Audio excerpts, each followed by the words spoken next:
Hey guys, Real JDM here. Today we are interviewing Jaden and Julia. They own the BA Falcon that is in the thumbnail. I forgot to record an intro because this was originally all going to be one video, but because the interview went for a really long time, I figured why not make it its whole separate video. So that's what we're doing today, and we're going to cut over to the interview.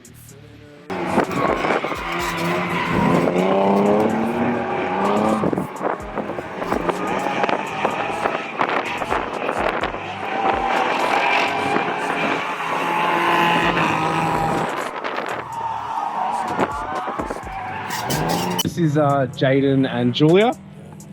This is their BA Falcon. Yeah, so I took a bit of a spin, or as passenger, I was a bit of a passenger. A lot of fun. But yeah, so what have you done to it to get it to this point?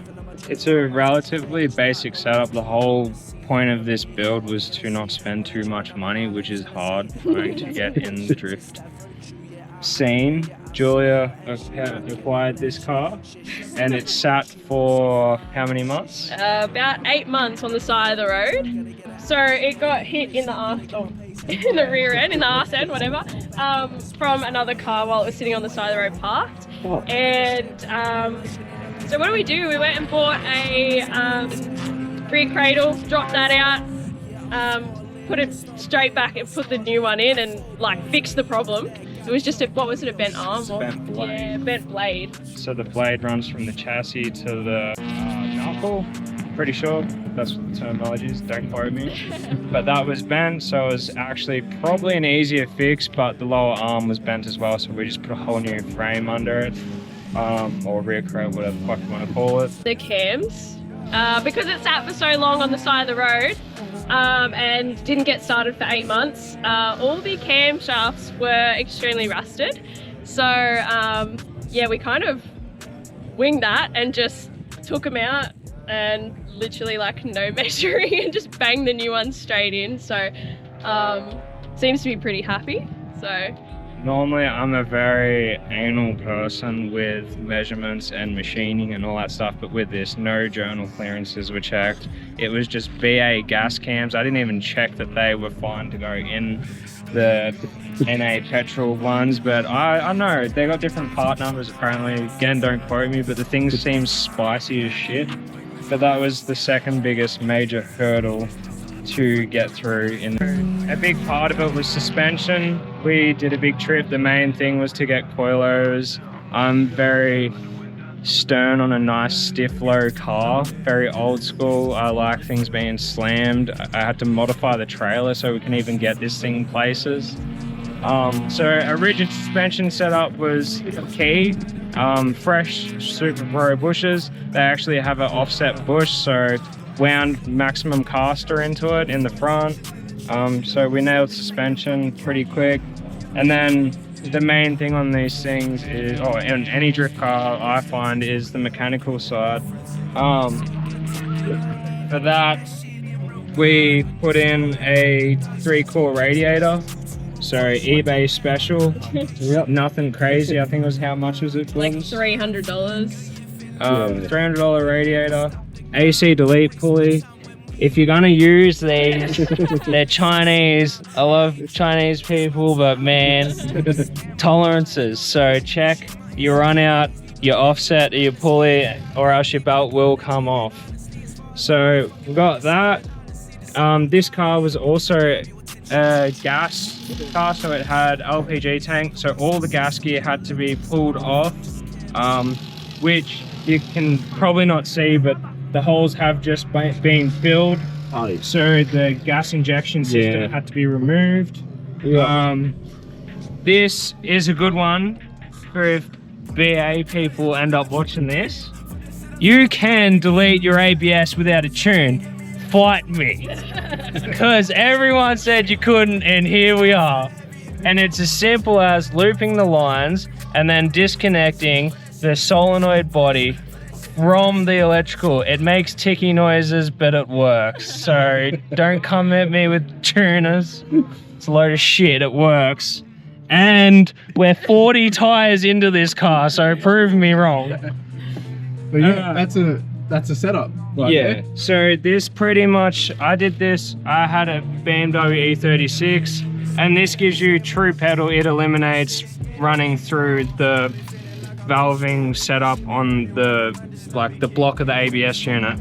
Another reason for doing this is that some ABS cars will throw you into a wall if the ABS isn't fucking deleted, because it will react as if you're in an accident situation. It's only like $80 for an aluminium bottle thing, which yeah, looks way prettier than the normal ones. We did actually try and get rid of that and only run the what are they called? Thermostat housing with an inbuilt cap on it, Which it did not like overheating because it had no like air. It had no like place to send the. Yeah, we weren't able to bleed it. So the traditional Ford system allows it to self-bleed. Yeah. We thought we'd be cool and try and remove shit to make it all spicy, but it prevented the motor from being able to be bled, and the thing cooked itself over and over. So that, on top of this, another thing I get nitty gritty with drift cars is like, do your cooling system. So this thing's got pretty much all new hoses, new thermostat. We put a new water pump on there. If you're gonna drift, you've got to think about what you're doing to the car from factory, and you're beating the shit out of it. So you need to keep it cool. Yeah. The other thing to this that we've already spoken about behind camera is the underdrive kit. I think people overlook that. It's a 20% underdriven balancer. So if you're doing $6,000, it'll push it down to, I don't know, 4.5. Don't quote me, maths. But either way, it allows you to rev the shit out of it without burning out your power steering pump. So we've done 40 tires on it or something like that, and this power steering pump has not given us any dramas yet. That's good. Yeah, I'm gonna need to get one of those because the Barra in my territory, power steering's leaking everywhere. Yeah. All over, I think, yeah, the alternator. And yeah, I'm probably gonna have to get one of those kits because that seems very useful. Put on it. The only spanner we've put on this car was when the power steering sensor thingy here was leaking and it like squirted power steering fluid that way. Yep. But just nipped it up and. So that screws in with an O-ring and it's simply just unwobbled. Yep. Another big thing of this car that we learned through the hardship of building it was, obviously we don't have money for a T56, and we didn't want to go T5 because she likes the clutch too much. Yeah. So we stuck with the auto, and it was a matter of seeing if the Triptronic would hold gears, and I can 100% confirm that you can limiter bash the shit out of this car in first gear and hit second. Now, to do that without killing a BTR, and what's held it up so much is this beautiful $200 watt bat. Transmission cooler. Oh yeah. So you can buy, this is the whole poor man's pays twice. You can get a kit for him for like 400. I bought the cooler for 200, and then it took me 6 hours to mount it anyway. So we should have just bought the kit for 400. So in the schemes of engine bay, and then obviously just cold air intake, again, just to pretty up the bay. This is actually mounted to the motor to prevent wobble, so it stays on. Smart. You remember? XYZ. XYZ, yes. So the orange ones, they're doing just fine. Haven't blown them out yet. Anything with the ECU? No, this is a factory tune.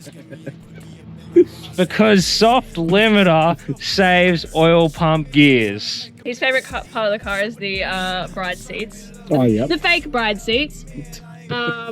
They work. They work. Yeah, we bought, God knows how many people own them, but they were extremely... They smell like cat piss. Yeah, and they were discoloured and did not look good at all. So I got some vinyl spray and just resprayed all the black, so they look a shit ton better than they did before. How do we mount them? Oh god, like factory BA rails. Yes, correct there. And then pretty much equal angle bracketry to remount these onto the factory rails in the most factory way possible. Highly recommend having adjustable seats. In my previous drift car, did not have that, and it sucks if you want to allow someone else to drive or passengers. So highly recommended on that. Clearly you can see from this, harness wise, we don't have a cage. Yeah, and the harness comes all the way back to... Yes. Yeah. Harness bar, welded in, temporary option, much cheaper than cage. So we can't tandem. Yes, this is handy as hell because if you're gonna drift, you want to see a live. This is a scan gauge tool. It allows us to see coolant water temp. I've got ignition set up for God knows what reason, timing, and then on here volts, and coolant temp are my main thing. I prefer to pull the temperature straight off the ECU because the sensor is in the back of the head, so it's like the most accurate. You can get in chop-in hose ones, but good luck to you.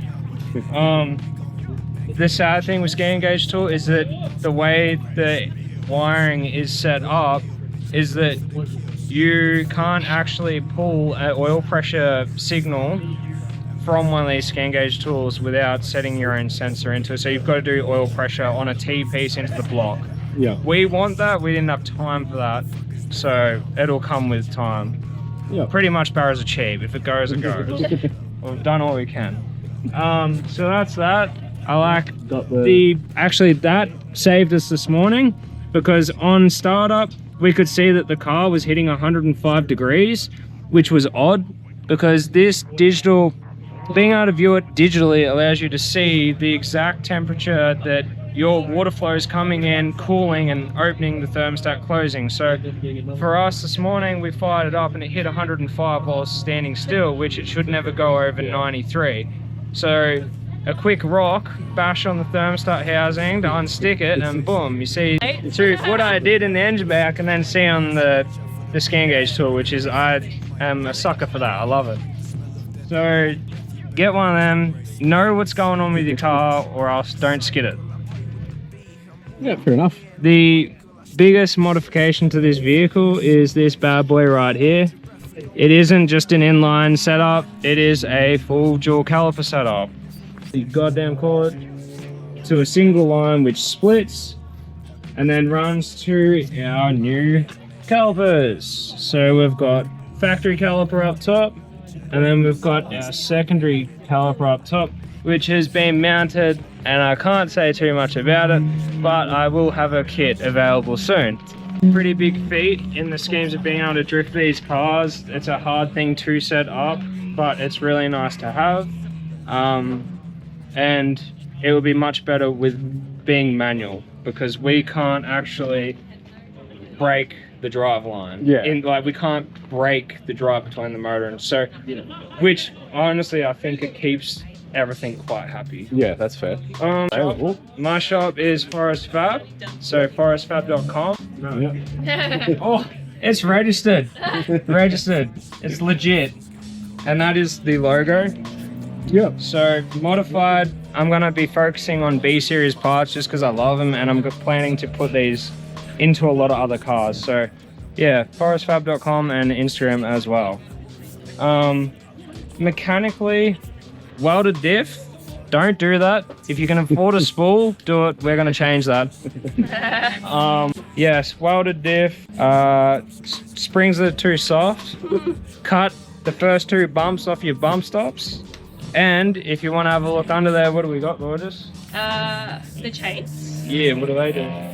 They stop when we jack up the car. It stops the wheels from drooping, Oh, yeah. and otherwise our springs fall out because they are extremely small. Yeah, there they are. A little bit cowboy, but it allows the car to only have to lift like 50 mil on the jack to be able to change your wheels. Yeah. And it also means you can go ape shit, skidding it, and then you're not going to drop a spring out. So that has been done. Welded diff, 323 gears, which is horrid, but if you get enough speed in the car, you can get second. So I can confirm that.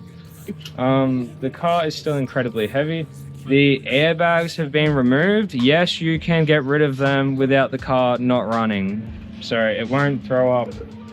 I mean, your dash will look like a Christmas tree, but It still runs and hits limiter. That's the main thing. What else have we got?